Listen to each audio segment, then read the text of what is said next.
Kalau semua berjalan sesuai rencana awal, Mayer Amschel seharusnya menjadi rabi, tapi takdir berkata lain. Alih-alih menjadi pemimpin sinagog, Mayer malah menjadi pendiri salah satu dinasti bankir paling terkenal di dunia. Keluarga Rothschild. Nama keluarga Rothschild berasal dari papan merah atau rot merah, skill papan yang menjadi penanda rumah salah satu leluhur Mayer di Judenz, berkampungan orang Yahudi di Frankfurt. Selama lebih dari 200 tahun belakangan, nama Rothschild identik dengan kekayaan dan kemakmuran. Memang sekarang ini tidak ada satupun anggota keluarga Rothschild yang menduduki peringkat di daftar miliarder Forbes. Namun jejak langkah keluarga ini di dunia perpolitikan dan ekonomi tidak bisa dipungkiri. Kiprah Rothschild terutama terasa pada abad ke-19. Kala itu mereka meminjamkan dana untuk membiayai pasukan Eropa melawan Napoleon. Keluarga Rothschild yang juga mendanai pembelian saham senilai jutaan dolar di terusan Suez oleh pemerintah Inggris yang dipimpin oleh Perdana Menteri Benjamin Disraeli. Seiring dengan kian dikenalnya dinasti Rothschild oleh publik, mereka juga menjadi subjek berbagai teori konspirasi yang tidak terhitung jumlahnya. Walaupun sudah berulang kali dibantah, tetap saja teori-teori ini terus ada dalam 2 abad terakhir. Bagaimana asal-muasal dinasti Rothschild dan seberapa kuat mereka yang sebenarnya? Dari permukiman kumuh, Mayer Amschel Rothschild lahir pada tahun 1744 dari keluarga pedagang sederhana yang sebagian juga menjadi rabi. Sebagai anak sulung laki-laki, orang tua Mayer mengira dia akan mendedikasikan hidupnya untuk teologi. Sayangnya, kedua orang tua Mayer meninggal waktu dia baru berusia 11 tahun, sehingga dia harus terjun ke kerja lebih dini. Mayer kemudian mengambil posisi magang di sebuah bank di Hanover. Mayer bekerja di sana selama beberapa tahun untuk menimba ilmu dan menabung. Setelah merasa cukup, dia kembali ke Frankfurt pada tahun 1770. Mayer kemudian menikah dan memulai usaha sendiri. Awalnya Mayer berdagang koin kuno, benda-benda antik, dan karya seni, tetapi begitu dia sudah cukup modal, bidang finansial menjadi fokus utamanya. Dalam beberapa tahun, Mayer menjadi bankir dan administrator Landgraviate, semacam kadipaten Alsace di bawah Wilhelm I yang kemudian menjadi Wilhelm IX. Dari jabatan ini, Mayer menjadi tahu bagaimana meningkatkan kekayaan Wilhelm I dan dirinya sendiri. Keduanya diuntungkan oleh Perang Napoleon. Wilhelm I menjual jasa para tentaranya kepada Inggris dan Prusia, adapun Mayer meminjamkan dana kepada pemerintah-pemerintah untuk membiayai perang.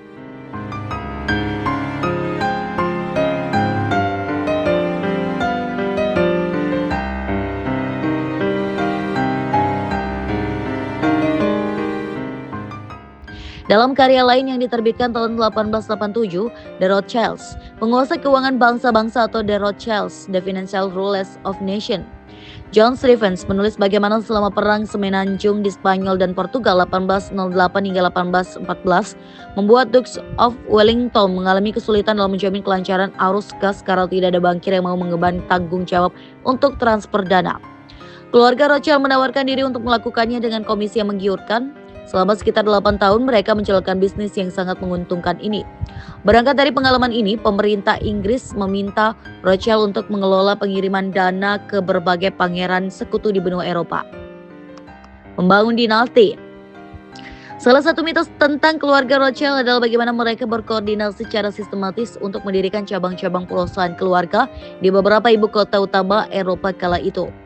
Memang, Amschel menetap di Frankfurt sementara keempat putra keluarga lainnya mendirikan cabang perusahaan di London, Nathan, Paris, Jacob yang kemudian dikenal sebagai James, Wina, Solomon, dan Naples Carr. Namun cabang-cabang ini tidak didirikan secara bersamaan. Ada jangka waktu lebih dari 15 tahun antara pembukaan kantor London pada tahun 1804 dan pendirian cabang di Wina dan Naples yang dibuka pada tahun 1820-an. Cabang di Wina dan Naples juga dibangun bertahun-tahun setelah meninggalnya Amschel pada tahun 1812. Nathan Rothschild lah yang menjadi bintang utama dari salah satu kebohongan terbesar yang menyelimuti keluarga ini. Pada tahun 1846, sebuah pamflet yang ditulis seseorang dengan nama alias setan beredar di seluruh Eropa. Pamflet itu menyebut Nathan memanfaatkan informasi rahasia mengenai perang melawan Napoleon untuk menghasilkan jutaan dolar di pasar saham. Menurut cerita ini, sang bankir menyaksikan kekalahan Napoleon di pertempuran Waterloo atau Belgia. Nathan disebut-sebut bergegas ke London menyeberangi Selat Inggris di tengah badai hebat untuk melakukan pembelian besar-besaran saham yang harganya meroket segera setelah berita kekalahan akhirnya sampai ke kota itu.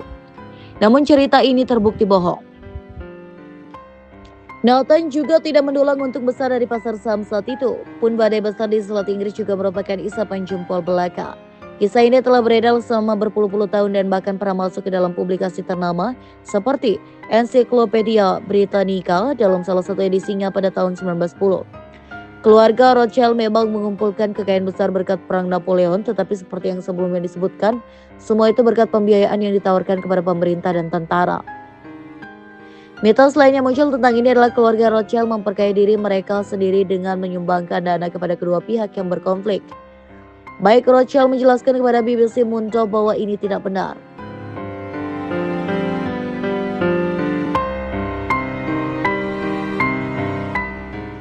Pada saat Mayer Amschel meninggal dunia, keluarga tersebut telah mendirikan sebuah perusahaan, Mayer Amschel Rothschild and Sons, yang kekayaannya dibagi rata di antara kelima putranya.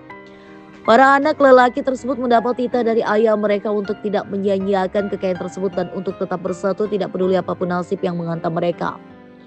Menjadi Lord. Pada saat kematiannya di tahun 1836, Nathan Rothschild diyakini sebagai orang terkaya di dunia. Unit keluarga ini dipertahankan dan selama hampir satu abad 1815 hingga 1914, keluarga Rothschild memiliki apa yang disebut sejawaran Inggris Niall Ferguson sebagai bank terbesar di dunia. Namun Bank Rothschild bukanlah bank tradisional tempat orang menyimpan tabungan dan mengambil pinjaman. Bank mereka adalah bank investasi yang berfokus pada pinjaman pemerintah dan transaksi obligasi. Pada tahun 1820-an, keluarga Rothschild mendominasi keuangan Eropa. Mereka berperan vital dalam mengembangkan apa yang nantinya menjadi pasar obligasi internasional.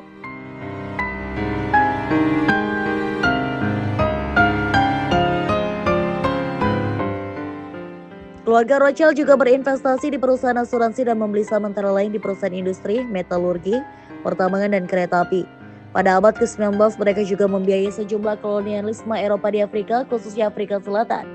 Walaupun bisnis perbankan Rothschild berkembang, persaingan dari kelompok-kelompok besar Eropa dan Amerika lainnya menjelang akhir abad ke-19 mengakhiri dominasi mereka di sektor ini.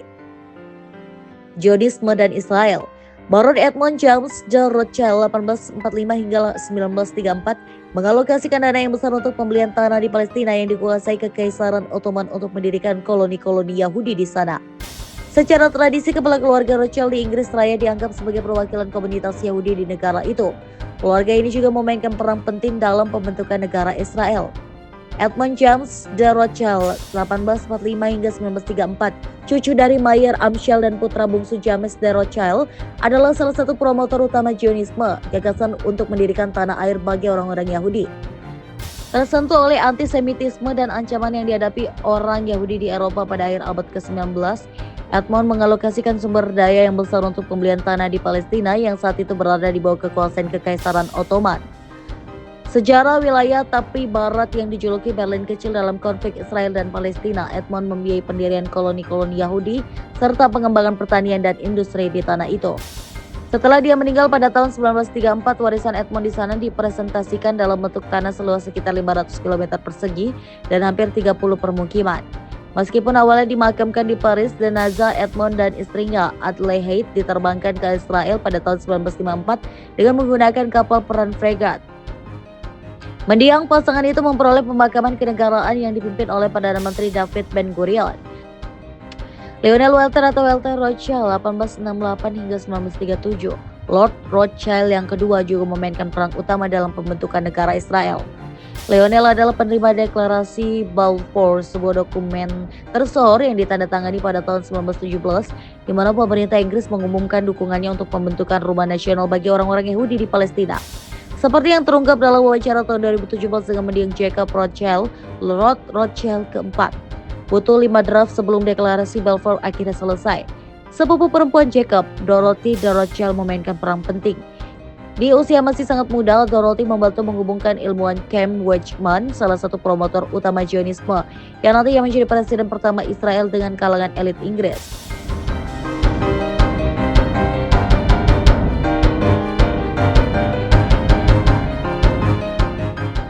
Dorothy de Rothschild juga mendirikan Yad Hanadif, sebuah yayasan filantropis yang membiayai pembangunan gedung Knesset, Parlemen, Mahkamah Agung, dan yang paling baru Perpustakaan Nasional Israel. Mendiang Jacob de Rothschild mengeplai yayasan ini selama beberapa dekade terakhir. Di bawah kepemimpinannya, yayasan tersebut juga mendedikasikan diri ke bidang pendidikan dan lingkungan, serta promosi kesetaraan kesempatan bagi minoritas Arab di Israel.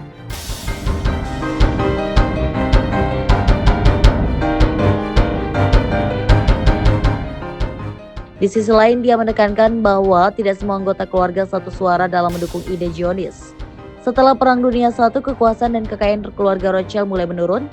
Mereka masih menjadi keluarga kaya dan berkuasa, tetapi keluarga Rothschild tidak lagi sejaya sebelumnya. Meskipun demikian, keluarga Rothschild tetap menjadi subjek mitos dan teori konspirasi. Mengapa?